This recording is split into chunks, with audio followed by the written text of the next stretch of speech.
Here's what food you can and can't bring into the U.S. without getting stopped at customs. The U.S. has strict food import rules because certain foods can carry pests, insects, or diseases that threaten agriculture. Fresh fruits, vegetables, meat products, homemade meals, and some dairy items are the most common problems at customs. That's why a fresh mango might get confiscated, while packaged dried mango is usually fine. The same goes for homemade sandwiches versus sealed snacks from a store. But commercially packaged foods are usually much easier to bring into the U.S. Things like chips, cookies, candy, coffee, tea, spices, and dried foods are often allowed. And the biggest mistake travelers make? Not declaring food at customs. Even allowed food can lead to delays, confiscation, or fines if it isn't declared properly.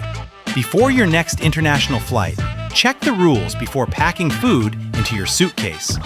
Read more in our blog. Find the link in the description.